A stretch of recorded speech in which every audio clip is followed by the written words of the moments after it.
Vernon Subutex, c'est un disquaire qui vendait de la musique rock, punk, un disquaire un peu pointu, de musique pointue, qui, alors qu'il a 50 ans, doit fermer sa boutique et perd son appartement parce qu'il n'a plus les moyens de payer son loyer et va devoir se débrouiller pour survivre dans Paris le plus longtemps possible, en fait.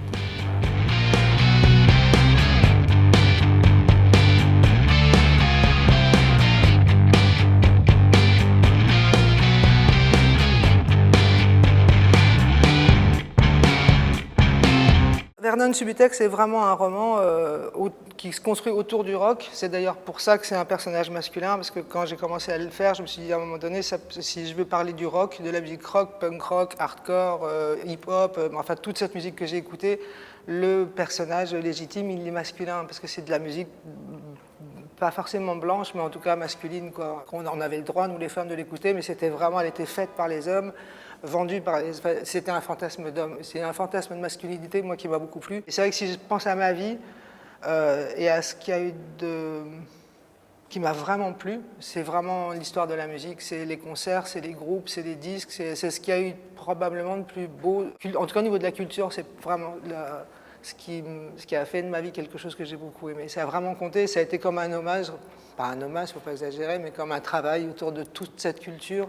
Les romans sur lesquels moi je travaille depuis mon premier roman qui s'appelait Baise-moi, c'est vraiment un travail sur l'oralité, sur effectivement une langue que j'espère musicale, parce que c'est la culture du texte que j'ai le plus, c'est la culture de la chanson, du rap, du rock, c'est quelque chose qui peut s'écouter facilement. Là, le roman se déroule dans Paris, je l'ai écrit après avoir vécu 4 ans à Barcelone, et en revenant à Paris, ce qui m'a frappé, c'est à quel point tout le monde, y compris les gens les plus privilégiés, économiquement, socialement, me paraissait complètement déprimé. Le Paris de Vernon Subutex, c'est un Paris assez sinistre, au sens où tout le monde a l'impression d'avoir perdu quelque chose, de ne pas être capable de s'adapter à la nouvelle situation, ou pour les plus jeunes, parce qu'il y a quand même des personnages jeunes, de ne pas attendre grand-chose du futur, grand-chose de positif. Je crois que la France a quand même une dépression. Il n'y a pas, dans un pays, quand il y a une montée de l'extrême droite, en général, ça ne veut pas dire que les gens vont bien, ça veut dire qu'il y a une dépression et une psychose profonde.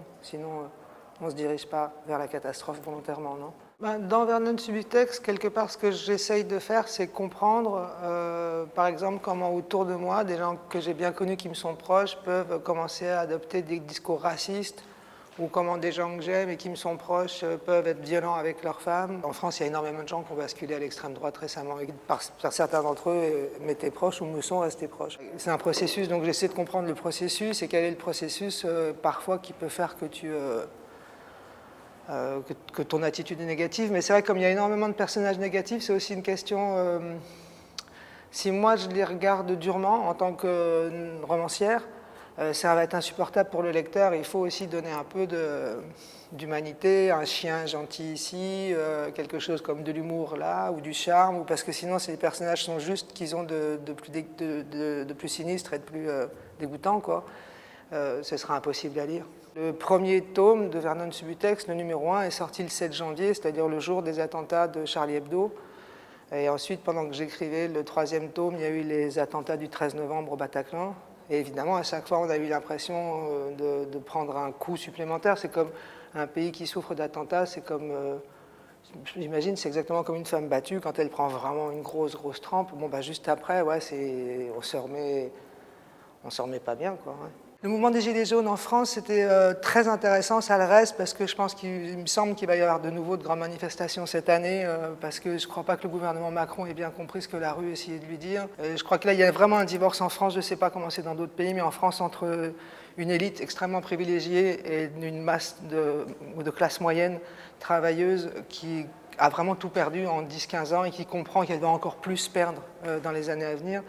Et ce conflit aura lieu. Le petit problème des Gilets jaunes, c'est que comme partout en Europe, il y a une émergence d'une extrême droite extrêmement organisée justement au niveau, je crois, des réseaux sociaux et soutenue, il me semble, de l'étranger de façon très efficace. Et du coup, oui, les Gilets jaunes, évidemment, Quand on est en France, on s'en rend compte. C'est la première fois qu'on voit l'extrême droite dans la rue qui se mêle réellement aux classes populaires qui étaient traditionnellement plutôt en dialogue avec des mouvements de gauche. Et ça, c'est très déstabilisant. Donc, les gilets jaunes, c'est crucial, mais qu'on ne pourra pas faire l'économie d'écouter un impératif écologique réclamé par des gens plus jeunes et qu'il va falloir qu'on le fasse rentrer dans les gilets jaunes, dans ce que j'espère être le prochain gilet jaune, un gilet jaune moins tourné vers l'extrême droite, parce que le problème de l'extrême droite par rapport aux défis écologiques, c'est qu'un corps migrant ou un corps extrêmement riche, on va crever pareil en cas de catastrophe écologique. Ma mère était féministe quand j'étais petite et elle était féministe militante. Mon père était militant politique, donc c'est quelque chose qui ne posait pas problème dans notre famille. Donc j'ai grandi là-dedans. Par exemple, un classique italien qui s'appelle Du côté des petites filles. Je l'ai lu à 11 ans, je pense. J'ai vraiment été construite dans le féminisme. Et ensuite, donc, je me suis intéressée très tôt à des textes de féministes américaines, comme Annie Sprinkle, comme Almodovar Jane, c'est-à-dire beaucoup des travailleuses sexuelles américaines qui allaient travailler des textes sur qu'est-ce que c'est qu'être prostituée et féministe, qu'est-ce que c'est que faire de la pornographie et être féministe, qu'est-ce que c'est que jouer dans de la pornographie et c'est vraiment un féminisme qui m'a... ou Camille Paglia aussi, dont je parle dans King Kong Theory. Et c'est un féminisme qui existe, mais qui a été assez tardivement apporté en Europe, mais qui, moi, m'a permis de concilier la vie que j'avais, les choix que j'avais faits dans deux vies et le féminisme et qui m'a intéressée. Et ce qui fait qu'à un moment donné, on a fait avec une amie, Coralie Trinity, un film qui s'appelait Baise-moi. Et ce film a été interdit en France, a été mis dans les cinémas et ensuite retiré des cinémas suite à une plainte de l'extrême droite. Et à partir de ce scandale-là, on a vraiment fait un tour du monde, des interviews sur les thèmes de la prostitution, le viol, la violence des femmes et la pornographie.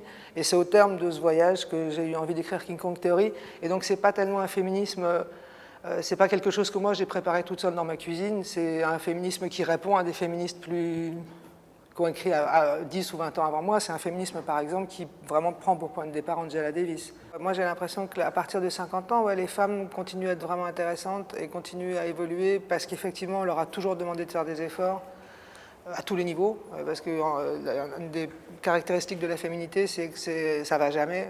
Tu es toujours trop grosse, trop vieille, pas assez intelligente, trop paresseuse, trop occupée, t'en fais pas assez, t'as pas bien fait ton ménage. La femme, on est tout le temps quand même culturellement dans une critique permanente qui fait quand même aussi une remise en question et un travail sur soi permanent. Je ne connais quasiment pas de femmes autour de moi qui n'essaient pas de s'améliorer sur au moins quelque chose, alors que les hommes, il y a quelque chose à partir de 25 ans, t'es génial, t'es beau, quelle grosse bite, vraiment t'es génial, quelle intelligence, quelle grosse réussite sociale, vraiment être comme tout le monde t'aime tout le temps. Je pense qu'à 50 ans, bah, t'es une grosse patate parce que tu fais plus aucun effort depuis très longtemps, tu t'intéresses plus à rien, t'es tellement content de toi-même et satisfait que...